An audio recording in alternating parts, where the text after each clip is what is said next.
भंडारा गोंदिया जिला वासियों के लिए खुशखबर है। अब आपका मनपसंद channel BS crime India news अब आपके केबल नेटवर्क पर, जी हां, अपने केबल नेटवर्क के एशियन चैनल नंबर 13 पर उपलब्ध है। BS क्राइम इंडिया न्यूज पर खेल, राजनीति, क्राइम, साहित्य व अन्य खबरें प्रकाशित की जाती है। हमारे साथ जुड़ने के लिए तथा हमारे चैनल में खबरें, विज्ञापन आदि के लिए संपर्क करें 8669151757 पर।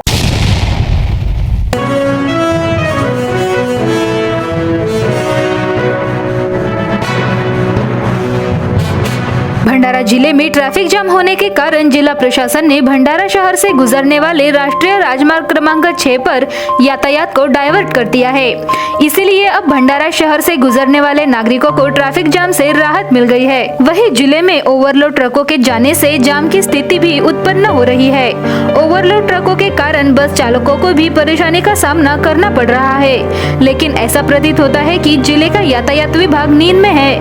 ऐसे कई ट्रक ओवरलोड होकर चल रहे हैं, लेकिन परिवहन विभाग कोई कार्रवाई करता नजर नहीं आ रहा। सुबह के दौरान मालिकी खेत में रबी के तहत बुआई हुए विभिन्न फसलों की देखभाल के लिए गए किसान पर अचानक जंगली सुअर ने हमला बोलकर गंभीर रूप से घायल करने की घटना सामने आई है। उक्त घटना सुबह 9 बजे के दौरान तहसील के कोच्ची के खेत परिसर में हुई। घटना में कोच्ची निवासी वासुदेव डोमा मिश्रा उम्र 60 वर्ष नामक किसान जख्मी हुआ है। जानकारी के अनुसार घटना के पीड़ित किसान की कोच्ची खेत परिसर में कुछ एकड़ मालिकी खेती है। खेती में पीड़ित किसान ने इस वर्ष रबी के तहत विभिन्न फसलों की बुआई की है। मालिकी खेती में बुआई किए गए फसलों की देखभाल के लिए पीड़ित किसान घटना के दिन सुबह के दौरान खेत परिसर में गया था। इसी दौरान खेत के झाड़ियों में छिपे एक जंगली सुअर ने अचानक पीड़ित किसान पर हमला बोल दिया। इस हमले में पीड़ित किसान गंभीर रूप से जख्मी हो गया। उक्त घटना खेत परिसर में उपस्थित अन्य किसानों को मालूम पड़ते ही तुरंत जख्मी किसान को इलाज के लिए लाखांदूर के ग्रामीण अस्पताल में भर्ती कराया गया, किंतु पीड़ित किसान जख्मी होने के कारण उसे आगे के इलाज के लिए जिला सामान्य अस्पताल में भर्ती कराया गया। प्रधानमंत्री मातृ वंदन योजना प्रधानमंत्री नरेंद्र मोदी की महत्वाकांक्षी योजना है। योजना के उद्देश्य माता मृत्यु, बाल मृत्यु कम करने के साथ ही माता व बच्चे को पोषण आहार उपलब्ध कराना है। केंद्र सरकार की सुधारित मार्गदर्शक सूचना के अनुसार लाभार्थी महिला को प्रथम बार गर्भधारण होने पर 2 किश्तों में 5,000 रूपए व दूसरी बार बेटी का जन्म होने पर 6,000 रूपए दिए जाएंगे। योजना में आशा व स्वास्थ्य सेविका को PMMBI पोर्टल ID से लाभार्थियों को लाभ देने पंजीयन करना होगा। आशा सेविका की ID से लाभार्थी का शासकीय अस्पताल में नाम दर्ज होने के 30 दिनों के अंदर आशा सेविका के माध्यम से भरा जाएगा। लाभार्थी को योजना के साथ अन्य योजना का लाभ मिला है अथवा नहीं, उदाहरण जैसे ई-श्रम कार्ड, आयुष्मान भारत योजना, मनरेगा व अन्य किस्म के बारे में विस्तृत जानकारी आशा सेविका के माध्यम से सहज मिल सकेगी। जिले में अब तक योजना के प्रथम चरण के लाभ के लिए 2,542 व दूसरे चरण के लाभ के लिए 2,498 लाभार्थियों का पंजीयन किया गया है। जिलाधीश चिन्मय गोतमारे ने स्वास्थ्य कर्मियों से आह्वान किया है कि कोई भी पात्र लाभार्थी योजना के लाभ से वंचित न रहे। इसके लिए अधिक से अधिक पात्र लाभार्थियों को खोजकर उनका पंजीयन किया जाए। अर्जुनी मोरगांव तहसील के केशोरी परिसर के किसानों ने बड़े पैमाने पर मिर्च की फसल लगाई है। इस परिसर में धान के बाद मिर्ची का उत्पादन लिया जाता है। जिले के साथ ही संपूर्ण राज्य में किशोरी लाल मिर्ची उत्पादन के लिए प्रसिद्ध है। मौसम में हो रहे सतत बदलाव के कारण विभिन्न प्रकार के कीट व विपरीत स्थिति का सामना करते हुए यह फसल अब खिलने लगी है। बारिश का प्रमाण कम होते ही परिसर के किसानों ने अक्टूबर माह में मिर्च की फसल लगानी शुरू कर दी है। 18 से 27 दिसंबर पर बीज का अंकुरण अच्छा होता है। धान जैसी परंपरागत फसलों की खेती के साथ दूसरी नकदी फसल के रूप में किसान उत्पादन करते हैं। इसका मुनाफा भी बेहतर होता है। बेमौसम बारिश से प्रमुख फसलों और बगीचों को नुकसान होने के बावजूद मौसमी मिर्ची उत्पादकों के लिए इस समय राहत मिलती हुई नजर आ रही है। किसानों को अच्छे उत्पादन के साथ फसल को उचित भाव मिलने की उम्मीद है। 5 माह पहले नाबालिग लड़की से दुष्कर्म करने और 4 दिन पहले 2 अन्य साथियों की मदद से नाबालिग लड़की का अपहरण कर मारपीट करने के आरोप में 3 आरोपियों के खिलाफ पॉक्सो एक्ट के तहत मामला दर्ज किया गया। इस मामले में स्थानीय दिगोरी पुलिस ने कार्रवाई करते हुए घटना के तीनों आरोपियों को गिरफ्तार कर 17 दिसंबर को जिले के विशेष सत्र न्यायालय में पेश किया। इस समय विशेष सत्र न्यायालय के न्यायाधीश ने बताया कि घटना के तीनों आरोपियों को अगले 15 दिनों के लिए न्यायिक हिरासत में भेज दिया गया है। हालांकि यह घटना पिछले 14 जुलाई से 12 दिसंबर के बीच हुई थी। पीड़िता की मां की शिकायत पर स्थानीय दिघोरी पुलिस ने गोंदिया जिले के अर्जुनी मोरगांव तालुका के बोरटोला निवासी सम्यक पुरुषोत्तम मेश्राम उम्र 19 वर्ष, चालना निवासी प्रज्वल सांगोले उम्र 20 वर्ष और बागटी निवासी अमित खोबरागड़े उम्र 21 वर्ष नामक आरोपियों के खिलाफ अपहरण और प्रताड़ना समेत पॉक्सो एक्ट के तहत मामला दर्ज किया है। तीनों आरोपियों को गिरफ्तार कर लिया गया। नेहमी लोकांना आरोग्याचा सल्ला देणाऱ्या डॉक्टरांनी पहिल्यांदाच स्वतःच्या आरोग्याची काळजी घेण्यासाठी स्पोर्ट्स स्पर्धा भरवली असून या स्पर्धेत गोंदिया IMच्या 250च्या वर महिला पुरुष डॉक्टरांनी सहभाग घेत खेळांचा आनंद घेतला। या 3 दिवसीय खेळ स्पर्धेत गोंदिया शहरातील 25 ते 90च्या वयोगटातील महिला पुरुष डॉक्टरांनी सहभाग घेत carrom, ludo, cricket, hockey, badminton, table tennis, football, chess, box cricket, leg cricket, running यासह अनेक मैदानी खेळात सहभाग घेत खेळांचा आनंद घेतला असून या कार्यक्रमाला उद्घाटक म्हणून आलेले गोंदिया जिल्ह्याचे जिल्हाधिकारी चिन्मय गोतमारे यांना देखील बॅडमिंटनचा मोह न आवरल्याने जिल्हाधिकारी यांनी मोहद्यान IMचे प्रेसिडेंट डॉक्टर जितेंद्र गुप्ता यांच्यासोबत बॅडमिंटन खेळाचा आनंद घेतला।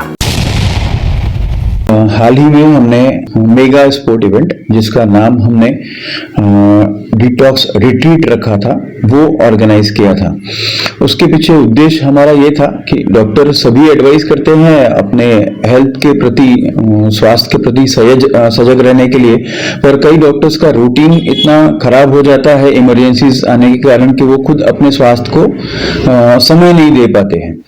तो हमारा उद्देश्य ये था कि उनमें एक ऐसे ये स्वास्थ्य के प्रति जागृत हो, चेतना कि वो अपना रेगुलर रूटीन बनाए, अपने स्वास्थ्य जो हम एडवाइस करते हैं वो खुद भी अपनाए अपने जीवन शैली में। उसके लिए हमारा एक कदम था उसको जागृत करने के लिए। तो हमने ऑर्गेनाइज किया था बहुत सारे आउटडोर गेम्स और कुछ इंडोर गेम्स भी, जो अभी आर्टिफिशियल कोर्ट बनते हैं उसमें बॉक्स क्रिकेट का टूर्नामेंट ऑर्गेनाइज किया था। उसमें करीब 12 टीमों ने हिस्सा लिया था, मेल और फीमेल्स डॉक्टर्स ने भी पहली बार हिस्सा लिया। फीमेल्स डॉक्टर्स ने भी 3 टीम बनाई थी और उन्होंने भी काफी प्रैक्टिस करी महीने भर से। रोज शाम को अपना शेड्यूल खत्म करके हॉस्पिटल का, फैमिली का, उसके बाद वो लोग प्रैक्टिस करने जाते थे। पहले सीखा, कुछ लोगों ने तो पहली बार बैट पकड़ा शायद जिंदगी में क्रिकेट खेलने के लिए। तो ये एक बहुत बड़ी उपलब्धि थी ये टूर्नामेंट से। वो हमें एथलीट्स पूरे जो स्पोर्ट्स रहते हैं वो उसमें 100 meters, 200 meters, slow cycle race, फिर lemon spoon race, tug of war, ये सब चीजें थी। और साथ ही साथ चेस भी कंपटीशन कंटिन्यूस चालू था।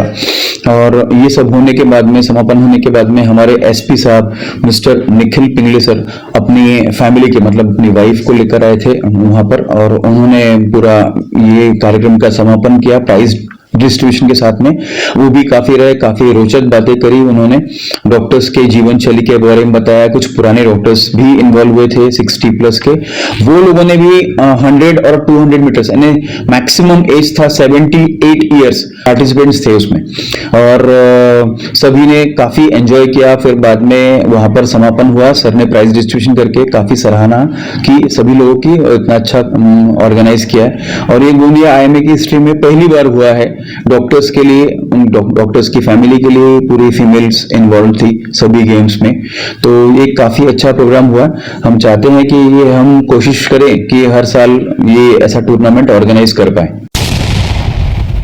या 3 दिवसीय स्पोर्ट्स प्रतियोगित गोंदिया शहरातील 25 ते 80च्या वयोगटातील महिला डॉक्टरांनी देखील सहभाग घेत खेळाचा आनंद घेत निरोगी राहण्यासाठी प्रत्येकाने कुठले तरी मैदानी खेळ खेळून निरोगी राहण्याचा सल्ला इतरांना दिला। हम लोगों ने बॉक्स क्रिकेट में पार्टिसिपेट किए थे। हमारी 3 टीम बनी थी और पहली बार गोंदिया की हिस्ट्री में क्रिकेट, और वो भी वुमेन्स ने, गर्ल्स ने खेला और बहुत एनर्जी के साथ, एंथुजियाज्म के साथ में खेला। हमारी फर्स्ट टीम थी जो विनर थी वो IMA दिवास थी, एंड हमारी जो सेकेंड टीम थी टप्पू सेना, हम लोग रनर अप थे। और लास्ट जो बहुत अच्छी फील्डिंग की वो IMA चैलेंजेस थे। और सभी एज ग्रुप के फीमेल डॉक्टर्स ने बहुत एंजॉय किया और एक हमारे लिए बहुत अच्छा एक्सपीरियंस रहा। तर या 3 दिवसीय स्पोर्ट्स स्पर्धेच्या समारोपी कार्यक्रमाला गोंदिया जिल्ह्याचे पोलीस अधीक्षक निखिल पिंगळे यांनी हजेरी लावत डॉक्टरांनी प्रथमच आयोजित केलेल्या स्पोर्ट्स स्पर्धेचे कौतुक करीत अशा पद्धतीच्या स्पर्धेचे आयोजन दरवर्षी केले पाहिजे असे सांगितले। तर समाजातील प्रत्येक घटकांनी स्वतःला निरोगी ठेवण्यासाठी मैदानी खेळात सहभाग घ्यावे असे देखील पोलीस अधीक्षक निखिल पिंगळे यांनी म्हटले। हिंदू संस्कृतीमध्ये दिवाळीनंतर तुळशी विवाहाला सुरुवात होते। तुळशी विवाहानंतर तरुण तरुणीचे लग्न जोडले जातात।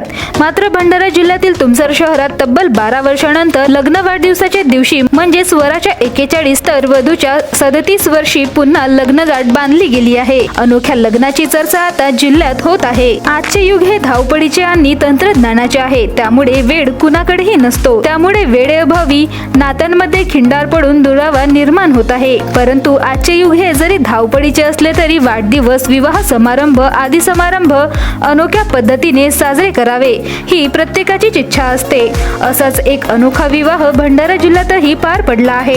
एका दंपत्याने चक्क पहिल्या लग्नामध्ये मंगलाष्टके पूर्ण न झाल्यामुळे तब्बल 12 वर्षांनंतर लग्न वाढदिवसाच्या दिवशी पुन्हा फटाक्यांच्या आतिषबाजीमध्ये लग्नगाठ बांधली असून सुमारे 12 वर्षांनंतर मनातील इच्छा पूर्ण केली आहे। हा विवाह भंडारा जिल्ह्याच्या तुमसर शहरात पार पडला आहे। वराचे नाव तोषल बुर्डे, वय वर्ष 41 आणि वधूचे नाव सीमा बुर्डे असे आहे। तर या अनोख्या विवाहाची चर्चा भंडारा जिल्ह्यात रंगू लागली आहे।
माझं नाव तोषल बबनराव बुर्डे, ही पूर्वाश्रमीची सीमा गुंजाराम राऊत, बल्लारशा, जिल्हा चंद्रपूर, मी तुमसर, जिल्हा भंडारा। माझं वय आता 41 वर्ष आहे आणि ही आता 35 वर्षाची आहे, 36 वर्षाची आहे। तर आम्ही परत एकदा 12 वर्षांनी तो आपला सुखद क्षण जो म्हणतात तो आम्ही अनुभवला। मला खूप बरं वाटलं। वर्षानंतर पुन्हा एकदा लग्न नाही करत आहे, मी लग्न रिपीट करतोय। माझी बायको आहे 12 वर्ष, जिच्या बरोबर मी तप काढला, म्हणजे 12 वर्ष काढले। तर आम्हाला असं वाटलं की आमच्या मंगलाष्टक जेव्हा लग्नामध्ये झाले होते ना, ते थोडेसे अडकत झाले होते। खूप दिवसांची एक मनात इच्छा होती की परत एकदा ती परत पूर्ण मंगलाष्टक व्हावी।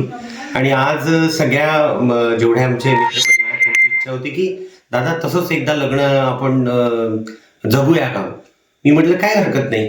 मुलांनी मग त्या प्रकारे तयारी केली. आम्ही वरात आणली, हिला सजवून आणलं घरातून आणि छान गाणं म्हणत म्हणत आम्ही नवरदेव नवरी आलो. लग्नाच्या आधीची गाणी म्हटली आणि त्यानंतर पूर्ण मंगलाष्टक 5ची 5ही पाठावर उभी राहून आणि नवरीला नवरदेवाला उचलणं काय म्हणजे खूप मजा वाटली. आम्हाला वाटलं की खरंच आज परत एकदा आमचं लग्न होतंय की काय. त्या आठवणींमध्ये आम्ही गेलो. खूप बरं वाटलं मला. माझ्या मित्रांचे, माझ्या मित्रपरिवाराचे आणि माझ्या कुटुंबाचे मी आभार मानतो की त्यांनी आम्हाला तो क्षण परत जगू दिला, ती जगण्याची संधी दिली. काय वाटतं तुम्हाला? 11 वर्षाचा मुलगा आहे पार्थ आणि त्याला एवढा उत्साह होता जास्तीत जास्त की मला माझ्या आईवडिलांचं लग्न पाहायला मिळालं नाही आणि प्रत्यक्षात त्यांनी ते लग्न पाहिलं आणि त्यालाही वाटलं की असं ते लग्न झालं असेल आईबाबांचं. तर त्याच्याही मनात खूप विचार होते आणि त्यांनी ते क्षण अनुभवले आणि मजा घेतली. 12 वर्षांनी परत एकदा आमचं लग्न झालं. खूप बरं वाटलं. म्हणजे लग्नात आमचे मंगलाष्ट पूर्ण नव्हते झाले काही कारणास्तव, तर आता ते आम्ही पूर्ण केले. कॅसेट अडकली होती मध्ये मध्ये, तर त्यामुळे आता बरं वाटलं. छान सगळ्यांनी एन्जॉय केलं आमचं लग्न. देवरी प्रकल्प अधिकारी कार्यालयाअंतर्गत सुरू असलेल्या गोंदिया जिल्ह्याच्या सडकअर्जुनी तालुक्यातील श्रीकृष्ण अवधूत आदिवासी आश्रमशाळेतील वरच्या माळ्यावर डीएड कॉलेज आणि महाविद्यालय सुरू असल्याची धक्कादायक माहिती समोर आली आहे. याच संदर्भात देवरी प्रकल्प अधिकारी विकास राचेलवार यांना विचारणा केली असता मला आत्ताच या संदर्भात माहिती मिळाली असल्याचे प्रकल्प अधिकारी विकास राचेलवार यांनी सांगितले. त्यामुळे पालकमंत्री धर्मराव बाबा आत्राम यांच्या जिल्ह्यात आदिवासी आश्रमशाळेत शिक्षण घेणारे विद्यार्थी सुरक्षित आहेत काय असा प्रश्न निर्माण झाला आहे. मला नुकताच बातमी मिळाली की श्रीकृष्ण अवधूत जी आश्रमशाळा आहे तिथे यापूर्वी एक प्रकार घडलेला आहे आणि तिथे डीएड आणि बीएड कॉलेज आहे अशी सूचना म्हणजे माहिती मिळाली आहे. तर मी आपल्या कर्मचाऱ्यांना तिथे पाठवून पहिले तर चौकशी करतो की तिथे डीएड बीएड कॉलेज आहे का. कारण आश्रमशाळेमध्ये जर असे कॉलेज असेल तर तिथे बाकी विद्यार्थी आणि कर्मचाऱ्यांमुळे आपले जे विद्यार्थी आहे आश्रमशाळेचे त्यांना पुढे धोका होऊ शकतो. त्यामुळं अशा ठिकाणी जर असे डीएड बीएड कॉलेज असेल तर तात्काळ त्यांना हटवण्यासंदर्भात संबंधित शाळेला पत्र देण्यात येईल आणि चौकशी पण करण्यात येईल की डीएड बीएड कॉलेज शाळेच्या आश्रमशाळेच्या प्रिमायसेसमध्ये कसे त्यांनी उभे केले. तर या शाळेच्या संस्था चालकाने कुणाची परवानगी घेऊन आदिवासी आश्रमशाळेच्या आवारात डीएड कॉलेज आणि महाविद्यालय उघडला आणि खरंच याची माहिती प्रकल्प अधिकारी विकास राचेलवार यांना नाही काय. तर दुसरीकडे आश्रमशाळेची जबाबदारी सहाय्यक प्रकल्प अधिकारी विजेंद्र मेश्राम यांच्याकडे असताना ते खरंच शाळेत जाऊन पाहणी करत होते काय आणि शाळेत गेल्यावर त्यांना डीएड कॉलेज या ठिकाणी सुरू आहे ही निर्देशनास आले नाही काय असा प्रश्न या निमित्ताने उपस्थित होत आहे. जर या शाळेत खरंच डीएड कॉलेज आणि महाविद्यालय सुरू असेल तर येथील विद्यार्थ्यांमुळे आणि कर्मचाऱ्यांमुळे आश्रमशाळेतील मुलामुलींना पुढे धोका होऊ शकतो असे स्वतः प्रकल्प अधिकारी विकास राचेलवार यांनी सांगितले. आता जवळपास प्रत्येक महिलांनाच आमचे सहाय्यक प्रकल्प अधिकारी वगैरे चौकशीला जात असतात. त्यांनी ही बाब निदर्शनास आणून द्यायला पाहिजे होती, पण अद्यापर्यंत निदर्शनास आली नाही. का बरं निदर्शनास आली त्याचा खुलासाही त्यांना मागवण्यात येईल. पण असे जर आश्रमशाळेमध्ये डीएड बीएड कॉलेज जर राहिले तर त्याचा नक्कीच आमच्या म्हणजे विपरीत परिणाम आमच्या विद्यार्थ्यांवर भविष्यात होऊ शकतो. त्यामुळे अशा यांच्यावर कारवाई करणे अपेक्षित आहे आणि त्या संदर्भातला पत्रव्यवहार मी आजच करतो. बीएस क्राइम इंडिया न्यूज आपके सामने पेश कर रहा है भंडारा क्राइम वारदात। हर जुर्म से हम आपको कराएंगे अवगत।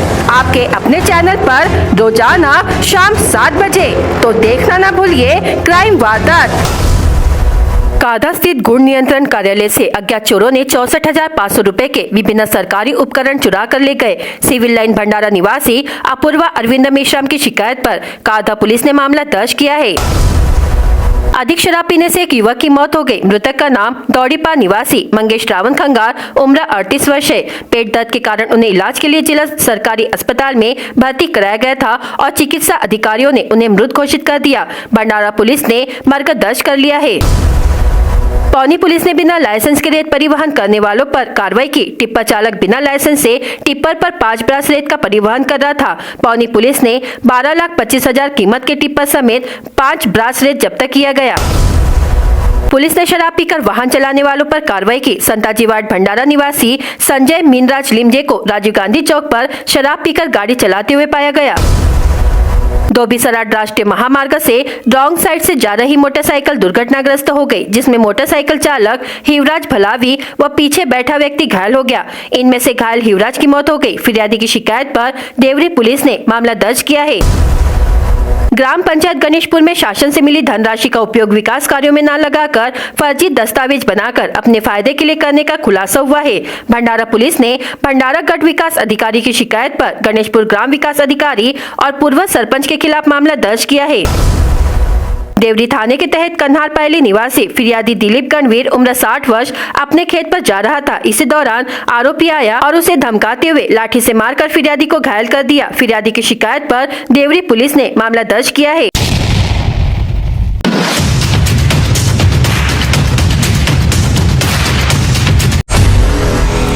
दिन ब दिन सिटी में ठंड बढ़ती जा रही है। रात के वक्त ठिठुरन अधिक बढ़ गई है। सिटी का न्यूनतम तापमान 9.4 डिग्री सेल्सियस पहुंच गया है। दिन के वक्त भी ठंड महसूस होने लगी है। बीते कुछ दिनों से सिटी में ठंड काफी बढ़ गई है। नागपुर जिले के ग्रामीण व शहरी भागों में मार्च 2023 से अक्टूबर तक 3,838 लोगों के गायब हो जाने के मामले सामने आए हैं। चिंताजनक ये है कि इनमें 2011 महिलाएं और 225 लड़के लड़कियों का समावेश है। इंडिया गठबंधन की दिल्ली में हुई चौथी बैठक में इस बात को लेकर प्रस्ताव रखा गया कि कांग्रेस अध्यक्ष मल्लिकार्जुन खड़गे को इस गठबंधन की ओर से प्रधानमंत्री के चेहरे के रूप में सामने रखा जाए। अभिनेता शाहरुख खान की पत्नी गौरी खान को प्रवर्तन निदेशालय से नोटिस मिला है। यह नोटिस कथित तौर पर 30 करोड़ रुपए के गबन के आरोप में भेजा गया है। पूर्व मुख्यमंत्री उद्धव ठाकरे के निजी घर के बाहर हनुमान चालीसा मामले में कोर्ट ने फैसला सुना दिया है। कोर्ट ने रवि राणा और नवनीत राणा की केस रद्द करने की मांग वाली याचिका खारिज कर दी है। गुजरात में लोकसभा चुनाव से पहले कांग्रेस को झटका लगा है। खंपात से विधायक चिराग पटेल ने कांग्रेस का साथ छोड़ दिया है। उनके बीजेपी में शामिल होने की अटकलें हैं। उत्तर पश्चिमी चीन के सुदूर पर्वतीय क्षेत्र में आए शक्तिशाली 6.2 तीव्रता भूकंप में कम से कम 118 लोगों की मौत हो गई और 500 से अधिक लोग घायल हो गए। महाराष्ट्र विधानमंडल का शीत सत्र 20 दिसंबर को खत्म हो जाएगा। मंगलवार को एक बार फिर विधान भवन में कामकाज सलाहकार समिति की बैठक हुई। इसमें कांग्रेस प्रदेश अध्यक्ष नाना पटोले समेत बाकी विपक्षी नेताओं ने सत्र की अवधि को बढ़ाने की मांग की। बांग्लादेश में अज्ञात लोगों ने मंगलवार को राजधानी ढाका में एक यात्री ट्रेन में आग लगा दी, जिससे एक महिला और उसके नाबालिग बेटे समेत कम से कम 4 लोगों की मौत हो गई। आरक्षण को लेकर आंदोलन कर रहे मनोज जरांगे पाटिल ने सरकार को सीधी चुनौती देते हुए कहा कि उनके समाज के लोगों को ओबीसी कोटे से ही आरक्षण चाहिए, तभी यह आरक्षण कोर्ट में टिक सकेगा।